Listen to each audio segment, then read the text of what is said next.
L'amour est né, Jésus le Sauveur.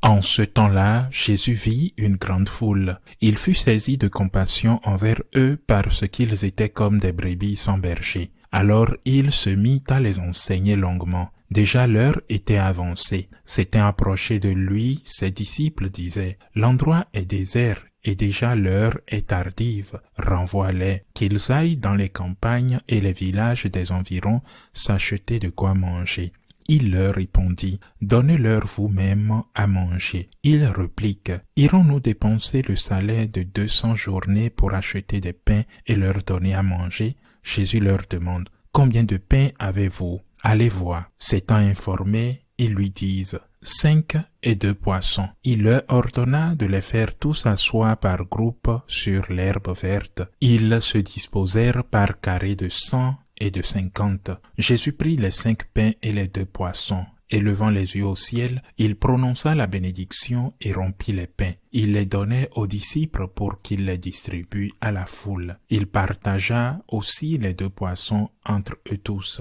Ils mangèrent tous et furent rassasiés, et l'on ramassa les morceaux de pain qui restaient, de quoi remplir 12 paniers, ainsi que les restes des poissons. Ceux qui avaient mangé les pains étaient au nombre de 5000 hommes.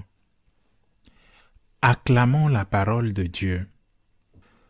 Ce passage de l'Évangile selon saint Marc relate la multiplication des pains et des poissons. On trouve 2 récits dans les 4 évangiles que certains considèrent comme un seul et même miracle relaté de manière légèrement différente, tandis que d'autres exégètes bibliques affirment qu'il s'agit de 2 miracles distincts. Quoi qu'il en soit, pour éviter toute confusion, ce miracle doit être associé aux tentations de Jésus dans le désert. Autrement, nous ne pouvons pas le comprendre correctement. L'une des tentations auxquelles Jésus a été confronté dans le désert fut celle du diable qui lui dit « Si tu es le Fils de Dieu, transforme ces pierres en pain. » En d'autres termes, si tu es le Fils de Dieu, pourquoi ne mets-tu pas fin à la fin dans le monde? Ne prétends-tu pas aimer l'humanité? Alors la tâche te semblera facile. Il accomplit un miracle définitif.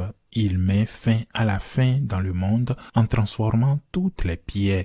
Et il y en avait tant de pierres. Transforme toutes les pierres en pain. C'était la demande du diable. Si tu es vraiment le Fils de Dieu, et que tu as ce pouvoir, et si tu es le Fils de Dieu, le Fils du Dieu d'amour, tu as l'amour en toi, tu as le pouvoir, tu as l'amour, alors mets fin à la fin dans le monde. Naturellement, après avoir mis fin à la fin dans le monde, il aurait fallu, par exemple, faire disparaître miraculeusement toutes les maladies. Il en va de même pour tous nos problèmes. Pense Jésus à toutes ces demandes du diable. Que dit le Seigneur au diable? Jésus dit, « L'homme ne vit pas seulement de pain, mais de toute parole qui sort de la bouche de Dieu. » Une fois encore, nous ne pouvons comprendre la mission du Christ, son enseignement, sa naissance, sa mort et sa résurrection qu'en considérant que le Seigneur n'est pas venu résoudre nos problèmes, mais nous ouvrir les portes du ciel. J'en parlais il y a quelques jours, il y a 2 types d'églises, 2 types de prêtres, 2 types de laïcs, ceux qui ont la foi et ceux qui n'ont pas la foi. Pour les non-croyants, l'Église est une organisation sociale plus ou moins efficace et honnête qui se consacre à la résolution de quelques petits problèmes, car les vrais problèmes sont immenses, comme la façon dont nous résolvons les crises au Venezuela ou en Ukraine. Elles se concentrent sur quelques petits problèmes. Et les prêtres sont les employés de cette ONG, des employés qui, dans la plupart des cas, ne sont pas très bien payés. Telle est la vision d'une église, d'un catholique dépourvu de foi. Mais pour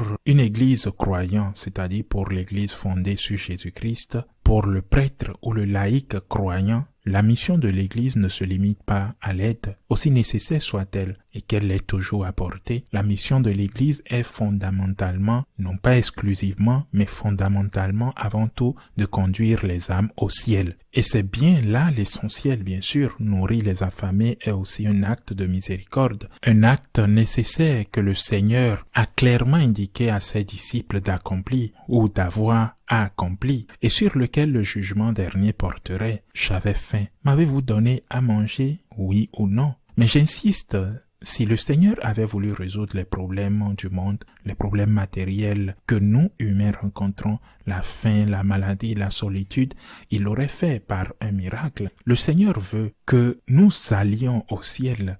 Nous ne faisons que passer. La vie éternelle existe et le Seigneur souhaite que nous nous y préparions. Il nous aide ici-bas. Venez à moi, vous tous qui êtes fatigués et chargés, et je vous donnerai du repos.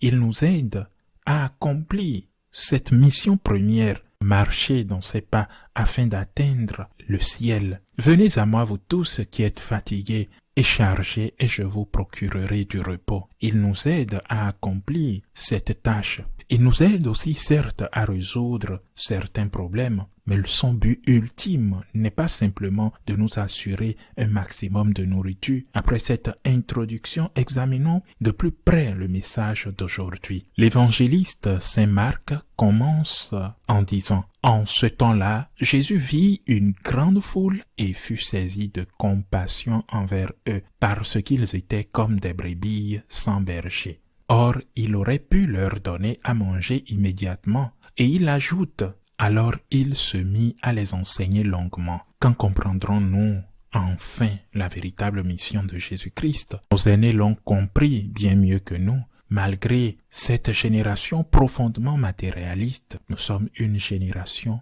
pour qui ce qui compte est comparable à ce qui compte pour un animal. Manger, dormir, se divertir, se reproduire. Aujourd'hui, beaucoup ne veulent plus avoir d'enfants ou quand ils en ont un, ils préfèrent le tuer dans le ventre de sa mère. Nous avons oublié que nous avons une âme. Nous avons oublié qu'il existe la vie éternelle. Nous pensons n'avoir qu'un corps et que tout s'arrête là, ce qui engendre une profonde angoisse. Pourtant, la vie éternelle existe. Le Seigneur veut nous enseigner beaucoup de choses, dit l'évangéliste, afin que nous soyons préparés, que nous soyons dans la grâce de Dieu, que nous nous convertissons et soyons capables de recevoir le don de la vie éternelle. De plus, parce qu'il y a compassion de nos âmes et de nos corps, il accomplit le miracle de la multiplication des pains et des poissons. Et tant d'autres miracles, il accomplit chaque jour dans nos vies. Une fois encore, j'invite les jeunes qui aspirent à accomplir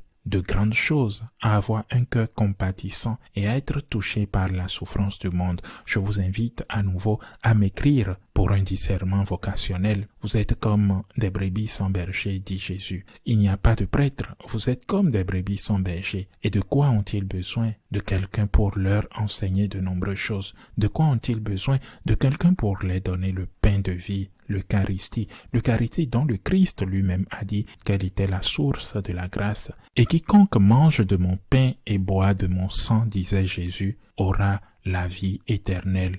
Le pain qui apaise la vraie faim, pas celle qu'on ressent à midi et à l'heure du dîner. Voulez-vous aider le monde ou vous ne vous en souciez même pas? Voulez-vous vraiment faire quelque chose pour les autres? Devenez prêtre. Et en plus, vous contribuerez aussi à apaiser la faim du ventre, car un prêtre ne se contente pas de célébrer la Sainte Messe ou de confesser, bien que cela soit essentiel, mais il organise également d'innombrables œuvres sociales, car un prêtre, c'est un homme pécheur, mais doté d'un cœur compatissant, et il souffre avec ceux qui souffrent, tout comme le Sacré-Cœur de Jésus souffre avec ceux qui souffrent.